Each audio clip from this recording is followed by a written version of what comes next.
అందరు మంచిగా ఉన్నారా? ఈశ్వరప్ప హోమ్ క్లినిక్ సమర్పించు Dhoom Dhaam Muchata powered by Lubi pumps co powered by Mandira by Manepalli. ఇక ముచ్చట్లు షురూ చేద్దాం. కేసీఆర్ సారు స్టేజ్ మీద ఎంతసేపు మాట్లాడినా వినేటోళ్లకు టైమే ఏర్పడది. ఎంతసేపు అయినా అట్లనే వింటారు. సేమ్ కేటీఆర్ సార్ కూడా గంతేనులా సార్ కూడా స్టేజ్ ఎక్కి స్పీచ్ ఇచ్చిందంటే ఎంతసేపు అయినా అట్లనే ఈయన ఉద్దవుతుంది. సప్పట్లతోని మారు మోగిపోతుంది. అవునా కదా? అగో ఒక పేపర్ వాళ్ళు పెట్టిన మీటింగ్లా చూడురి కేటీఆర్ సారు మాటలకు ఆ సభ ఎట్లా మారుమోగిపోయిందో. నవ తెలంగాణ పేపర్ ఉన్నదోలా మన కాడ. ఆ పేపరు 11వ ఏడాది పుట్టినరోజు. ఈ పేపర్ వాళ్ళు ఒక మీటింగ్ పెట్టిరు. కాంగ్రెస్, బీఆర్ఎస్, సిపిఐ, సిపిఎం ఇట్లా అన్ని పార్టీ లీడర్లను పిలిచిరు. ఇక ఈ మీటింగుల అసలు ఈ జమానాల మీడియా ఎటో పోతుంది, వార్తలు ఎట్లా రాస్తురు, ఏంది కదా అని మాట్లాడారు. ఫస్ట్ రామన్న మాటలు వినుర్రి. ఫేక్ న్యూస్ కూడా చాలా సోషల్ మీడియా ద్వారా వ్యాపింపజేస్తున్నారు అన్నారు. Yes, media should fact check. Even fake news in media or fake news in social media should be fact check. ప్రగతి భవన్లో కేసీఆర్ గారు సీఎం క్యాంప్ ఆఫీస్ కడితే 150 బెడ్రూమ్లు ఉన్నాయని ప్రచారం చేశారు. మరి ఇప్పుడు అక్కడ ఎవరు ఉంటున్నారండి? ఉన్నాయా 150 బెడ్రూమ్లు? అందులో బంగారు కమోడ్లు ఉన్నాయన్నారు. ఆ ఫేక్ న్యూస్ వ్యాపింపజేసింది ఎవరు? 84,000 కోట్ల రూపాయలు ఖర్చయిన ప్రాజెక్టుకి 1,00,000 కోట్ల కుంభకోణం అని చెప్పి ప్రచారం చేశారు. ఇది ఫేక్ న్యూస్ కాదా? అంటే ఇవన్నీ కూడా ప్రశ్నించాలి, డెఫినెట్గా జరగాలి. ఫోన్ ట్యాపింగ్లో ఎవరు సినిమా యాక్టర్ల ఫోన్లు ట్యాప్ చేసామని ప్రచారం చేశారు. మీడియాని అడ్డం పెట్టుకుని వాళ్ళ మేము కూడా బాధితులమే, అధికారంలో ఉన్న వాళ్ళు మాత్రమే కాదు. నిజం కడప దాటే లోపల అబద్ధం అంగీలాగేసుకుని ఊరంతా తిరిగి వచ్చేస్తారు. ఇది వాస్తవం. అంతే కదా? ఇప్పుడంతా సోషల్ మీడియా జమానానే అయిపోయింది. ఉన్న మీడియా అమ్ముడు పోయినట్టే చేస్తున్నది. ఇది నిజం, అదే బయట పెట్టిండు. ఇక ఇదే మీటింగ్లా ఈ పార్టీ పెబ్బ మహేష్ గౌడ్ సార్కి కూడా వచ్చిండు. మహేష్ సారు ముంగట్నే మన రేవంత్ సార్ను ఆడుకున్నాడో, సారు పనితీరును ఎట్లా చెప్పిండో వినాలే. తమిళనాడులో ఒక సమావేశంలో నేను ముఖ్యమంత్రి గారు పాల్గొన్నప్పుడు ఎదురుగానే కూర్చున్నాను. ముఖ్యమంత్రి గారు మాట్లాడిన తర్వాత నాకు అవకాశం వస్తే మీరు కూడా ఉన్నారు పక్కన. నేను సమర్థిస్తూ మాట్లాడాను. ఎందుకంటే రాష్ట్రం హద్దులు దాటిన తర్వాత ఆయన నా రాష్ట్రానికి ముఖ్యమంత్రి కాబట్టి ఆయన చెప్పింది కరెక్ట్, నేను కూడా దానికి వంత పాడుతున్నాను, సమర్థిస్తున్నానని చెప్పి తమిళనాడులో నేను కూడా మాట్లాడాను. సార్, రాష్ట్రం హద్దు దాటిన తర్వాత, సరిహద్దులు దాటిన తర్వాత మన ముఖ్యమంత్రిని, మన రాష్ట్రాన్ని మనం కించపరుచుకుంటే మనమే 10 మందిలో చులకనవుతాం. అట్లా హద్దులు దాటం. కానీ రాష్ట్రం లోపల ఉన్నప్పుడు కూడా అదే పద్ధతి ఉంటే బాగుంటుంది. అంతేగాని ఇక్కడికి రాగానే రక్తాలు కావాలి, ఇంకోటి కావాలంటే మాకు కూడా స్పందించక తప్పని పరిస్థితి. ఇక రేవంత్ సార్ గురించి ఇట్లా మజాక్ చేస్తుంటే మహేష్ సార్ కూడా నవ్విండోలా. అయినా మజాకే ఉన్నది, వాటూరు నిజమే కదా. మహేష్ అన్న, నేనైతే గత 2.5 సంవత్సరాలుగా చాలా హ్యాపీగా ఉన్నాను. నా పొజిషన్లో ఆపోజిషన్ బాగుంది. అట్లా అని ఇక్కడే ఉంటాను కాదు, కాకపోతే బాగుంది. కాకపోతే మరి ముఖ్యమంత్రి గారే ఎందుకో కంఫర్టబుల్గా ఉన్నట్టు అనిపించట్లేదు. మీరు పెద్దలు, మీరు చెప్పండి. ఎందుకంటే ఇలాంటి వేదికలు అరుదుగా పంచుకునే అవకాశం వస్తుంది, వారికి చెప్పండి అన్నట్టు. ఈ జెన్జీ పిల్లల మీద కొందరు ఇష్టం వచ్చిన తీర్లా ఎవ్వరికి దోచినట్లు వాళ్ళు మాట్లాడుతున్నారు కదా. మరి కేటీఆర్ సార్ ఏమన్నాడో ఇనుర్రి ఇదే పిల్లల మీద. వాళ్ళ పిల్లలు మనం ఆలోచించాల్సింది అంటే పిల్లలు ఏం కోరుకుంటున్నారు, కొత్త తరం పిల్లలు. ఎందుకంటే వచ్చే ఎలక్షన్ కాడికి 2029 నాటికి the largest voting block will be Gen G.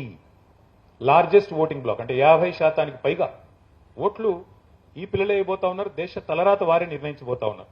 మనం పత్రిక నడిపే వాళ్ళుగా, పత్రికల్లో పనిచేసే వాళ్ళుగా, మీడియాలో ఉన్న వాళ్ళుగా, లేదా రాజకీయాల్లో ఉన్న వాళ్ళుగా మనం ఆలోచించాల్సింది ఏంటంటే ఈ పిల్లలు ఏం కోరుకుంటున్నారు, ఎట్లా చూస్తున్నారు, ఎక్కడ చూస్తున్నారు, వాళ్ళు ఎక్కడి నుంచి వార్తలు సమాచారం సేకరించుకుంటున్నారు అనేది కూడా నేను చెప్పాలి.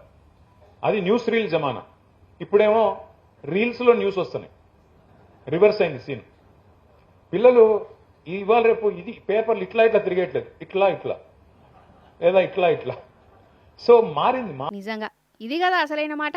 అన్నట్టు లాస్ట్ ముచ్చటినాలే ఈ మాటలతోని జనం మనసులో ఏమున్నదో మహేష్ కుమార్ సార్ కళ్ళారా చూసిండు. ఆగో, నవ తెలంగాణ మొట్టమొదటిసారి ఇక్కడ పుట్టినప్పుడు వచ్చారు. ఫస్ట్ ఆవిర్భావానికి వచ్చినట్టున్నారు. ఈరోజు ఆవిర్భావానికేనా రవీంద్ర భారతిలో వచ్చారు. ఇప్పుడు 11 ఏళ్లు నిండినాయి. మళ్ళీ తప్పకుండా 14వ వార్షికోత్సవానికి ముఖ్యమంత్రిగా కేసీఆర్ గారు తిరిగి వస్తారని చెప్పి తెలియజేస్తూ తను ఏదో సినిమాల రజనీకాంత్ ఒక డైలాగ్ చెప్తాడు, నా దారి రహదారి అని. అదే డైలాగు మనోళ్ళు చెప్పేటందుకు ఛాన్స్ లేకుండైంది. మా దారి గుంతల దారి, లొందల దారి అని చెప్పుకునే కాడికి వచ్చింది. చెప్పుకునేది మన రోడ్లు గంత సాకగా ఉన్నాయి ఇప్పుడు. ఆగో,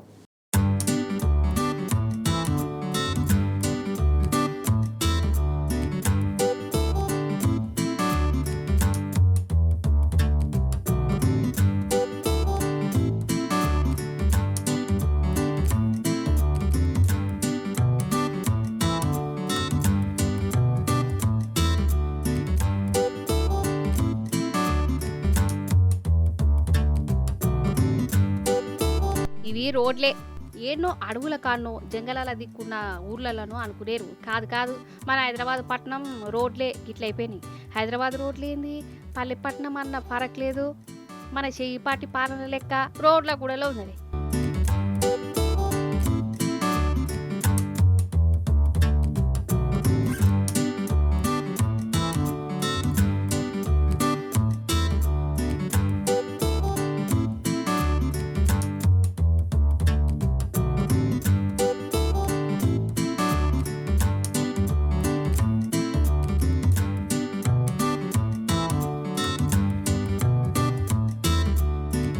నిజం చెప్పురోళ్ళ మన బీఆర్ఎస్ పాలనలో రోడ్లు ఎట్లుండేటి వల్ల అద్దం లెక్క మెరిచిపోయేటి. పల్లెటూర్లకు పోయే రోడ్లు కూడా ఎంత సాఫ్ సఫాయిగా ఉండేది. అవునా కదా, అసంటి రోడ్లు అవతారం ఇప్పుడు గిట్లయిపోయినాయి. వాన పడ్డప్పుడైతే పానాలు అరచేతిలో పెట్టుకొని పోవాల్సి వస్తున్నది. ఏందునలా ఇట్లా పడతామో అని భయం. ఏ రోడ్డు మీద ఏదచ్చి గుద్దుతుందో అని గజగజ వణుకుడు. రోడ్ల మీద బాయిలు గిట్లా తవ్వించే కార్యక్రమం పెట్టుకున్నాడు. అయ్యేంది రేవంత్ సార్ అని అనుకునే కాడికి వచ్చింది.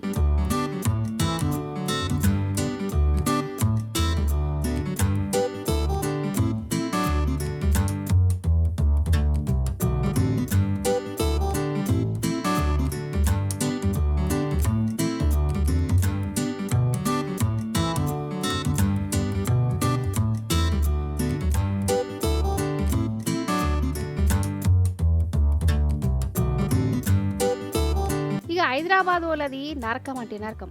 బండి మీదను కార్లను ఆఫీసులకు పోవాలనన్నా బస్సుల ప్రయాణం కట్టాలనన్నా 3 వరదల నీళ్లు తాగవలసి వస్తాంది. ఈ రోడ్లు చేయబట్టి దవాఖానలు పోవుడు ఖాయమైంది. పానాలు కూడా పోయినాయి కొందరికి.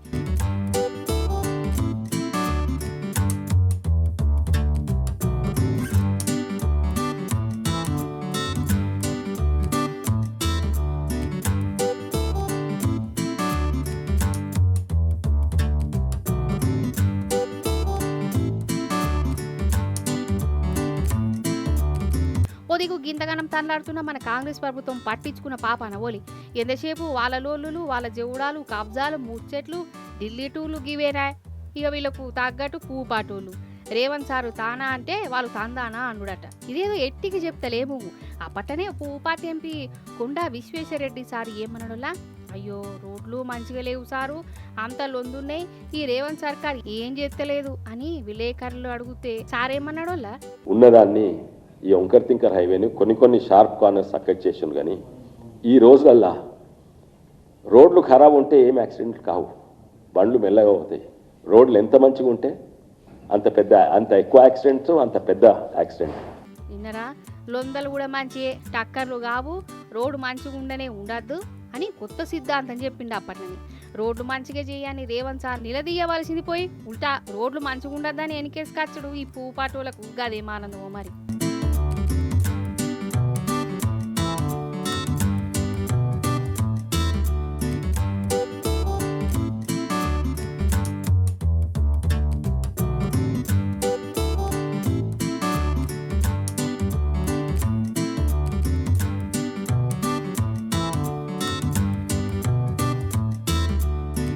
పక్క రాష్ట్రం చిన్న ముఖ్యమంత్రి సినిమా యాక్టర్ పవనాల కళ్యాణ్ సారు అప్పుడప్పుడు అసలు ఏమన్నా శోక సముద్రం లెక్క మారిపోతాడు అనులా.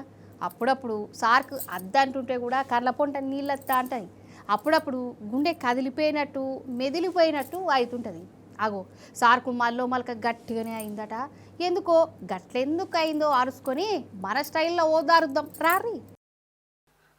మన పవనాల్ సారు భుజానికి మొన్న ఆపరేషన్ చేయించుకున్నాడు, ఇంకా పట్టి కట్టుకొని ఉన్నాడు కదా. అయితే ఆంధ్రాల ఎయిర్పోర్ట్ ఓపెనింగ్ పేరంటానికి మన మోడీ సార్ వచ్చిండు. పవనన్న గోసీనుర్రి. అలాంటి ప్రధానమంత్రిని చాలామంది ఆయన మీద మాట్లాడుతూ ఉంటే, ఆయన్ని అనకూడని మాట్లాడుతూ ఉంటే నా గుండె కదిలించేసింది, నా కన్నీళ్ళు వచ్చినాయి, బాధ వచ్చింది. దేశం కోసం కష్టపడే వారికి చివరికి మనం ఇచ్చేదే. కొత్త తరానికి ఏం తెలుసు ఆయన పడ్డ కష్టం. ఒక్కరోజు కూడా సెలవు తీసుకోలేదు మన ప్రధానమంత్రి గారు. ఈరోజు పెట్టుబడులు వస్తున్నాయి మనకి, ఒక్కరోజు కూడా సెలవు తీసుకోలేదు. శత్రు దేశాలు, మన అభివృద్ధికి ఈర్ష్యపడే పశ్చిమ దేశాలు, వీటన్నిటినీ తట్టుకొని ఒకవైపు విదేశాల్లో ఉండే శత్రువులతో పోరాడాలి, దేశాన్ని అభివృద్ధి పదంలో తీసుకెళ్దామంటే అంతర్గత శత్రువులతో పోరాడాలి. అలాంటి వ్యక్తికి మనం ఇవ్వగలిగేది కేవలం మేమున్నాం మీ వెంట, మీ మీద మాట పడితే అది మా మీద పడ్డట్టే, అదే మనం వారికి ఇవ్వాల్సింది. విన్నారు కదా, ఈ జెన్జీ పిల్లలు జంతర్ మంతర్ కాడ ప్రధాని సార్ను మాటలు అంటుంటే పవన్ అన్నకు బాధ అయిందట. కండ్ల పొంట నీళ్ళు వచ్చినాయట. పానం అంతా ఎట్లెట్లనో అనిపించిందట. అన్నం కూడా తినలేదు కావచ్చు, ఉప్పాసమే ఉన్నాడు కావచ్చు. గా ముచ్చటైతే చెప్పలేదు. ప్రధానిని తిట్టుడు తప్పు, తిట్టదు కూడా తరిక కాదు. మరి అదే జంతర్ మంతర్ కాడ పోలీసు పిల్లలను ఎట్లా కొట్టిరు పవన్ అన్న? లాఠీలకు మూలలు పెట్టి మరి కొట్టిరు కదా. మరి అప్పుడు పవన్ అన్నకు కండ్ల పొంట నీళ్ళు రాలేదా? గుండె కలుక్కుమని లేదా? నీటి పరీక్ష లీకైతే 20 మంది అన్నం పుణ్యం తెలవని పిల్లలు బల్మిటికి పానం తీసుకున్నారు. మరి అప్పుడు కండ్లపొంటి నీళ్ళు ఎందుకు రాలేదు?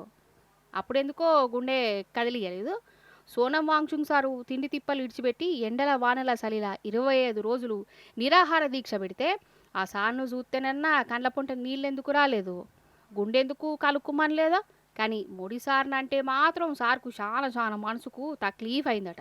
ఇవన్నీ ఎందుకు పవన్ అన్న? తెలంగాణ ఉద్యమంలో విద్యార్థుల బలిదానాలు జరిగినాయి. అప్పుడు ఒక్కనాడన్నా అయ్యో గంతమంది చచ్చిపోయారు, నాకు కండ్ల పొంట నీళ్ళొత్తానే అని అన్నవా?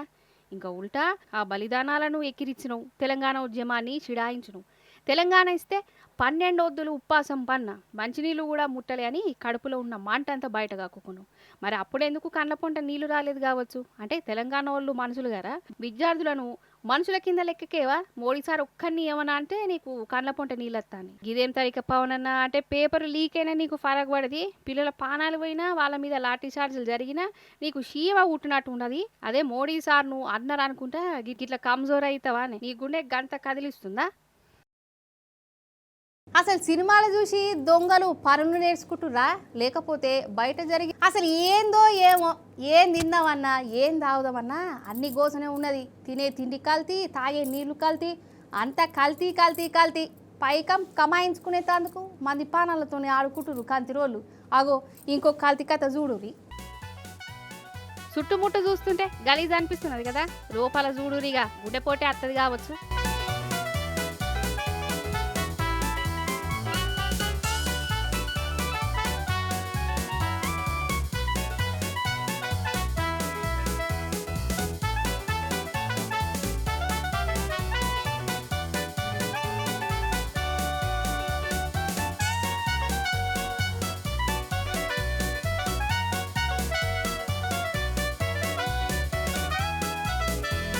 చూసిరా పానీపూరిలే ఇవి, మీరు తినేటియే. అత్తపూర్ కడనుల ఇగో ఈ జాగల పానీపూరులు తయారు చేస్తారు. అసలు వీళ్ళకు తయారు చేసేటందుకు పర్మిషన్ లేదట. సరే పర్మిషన్ లేకుంటే జర నియత్తుగానన్నా చేయాలి కదా. ఏవో దిక్మాల మందులు కాల్పుడట. ఇక అది చాలదని పెంట కుప్పలు కచ్చర కుప్పల కాన్నే గోదాం పెట్టుకున్నారు. ఇక ఇక్కడ తయారు చేసిన వాటిని పానీపూరి బండ్లకు సప్లై చేస్తారు. అవి మన కడుపులో పడతాయి, మన దవాఖానలో వాడతాం అదన్నట్టు ముచ్చట.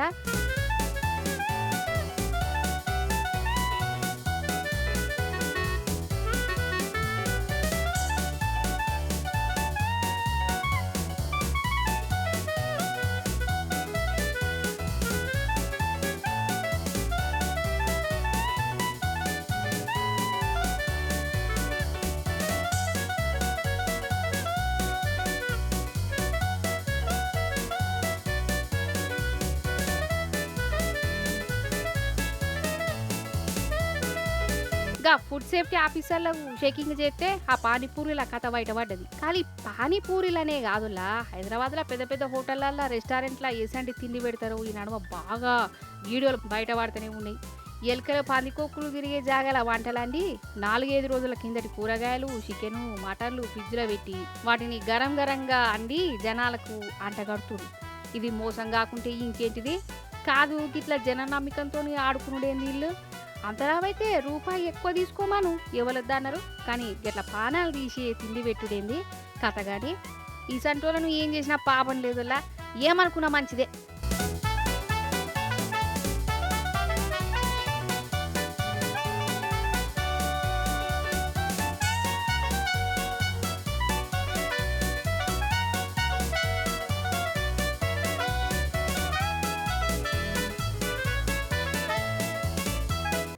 మన ధూమ్ధామ్ ముచ్చట్లు చిన్నపాటి చిట్కు పుట్టుకు వైరల్ ముచ్చట్లున్నాయి చూసే. సోషల్ మీడియాలో ఫేమస్ గానికి పిచ్చి పిచ్చి పనులు చేస్తుండ్రు. స్కూటీ నడిపిస్తూ ముందట టైర్ మీదికి లేపి నడిపిస్తుండ్రు. ఇన్నేమనాలే ఎట్లనాలే, ఏమన్నా అవుతుందని గింత కూడా సోయలేదు.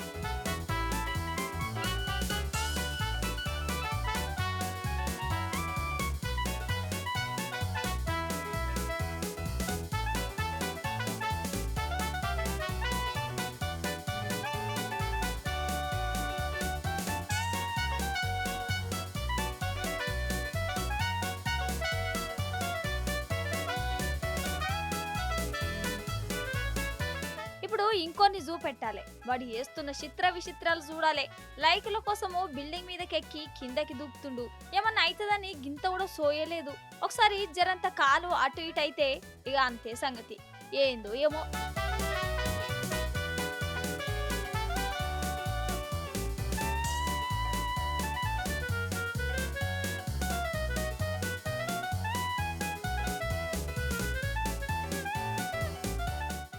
ఇప్పుడు ఇంకో కోతిపోరని చూపెట్టాలి. చికెన్ షాప్ ముందుకొచ్చి కోడి తొడగొట్టినట్లు పోలీసుల ముందే సైకిల్ మీద చిత్ర విచిత్రాలు చేస్తుండు. ఆడనే ఉన్న పోలీస్ అన్న పట్టుకున్నాడు. ఇంకోసారి గిట్లాంటివి వేయకుండా గట్టిగానే చెప్పేటట్లున్నాడు.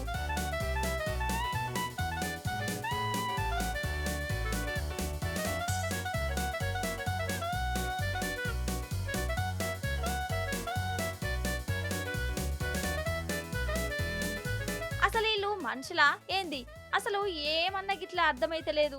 బైక్ను మీద పెట్టుకొని 1, 2, 3 బైక్లతోటి కలిపి నలుగురు గిట్లా మీద ఎక్కించుకొని పిచ్చి పిచ్చి పనులన్నీ వేస్తుండ్రు. జర్రంతా అటు ఇటు అయితే నడుమ ఆయన తిరిగిపోతుంది. అప్పుడు మీదికి లేవరాదు, కింద కూర్చోలేడు. లైక్ల కోసం గిట్లా పిచ్చి పిచ్చి పనులన్నీ వేస్తుర్రు.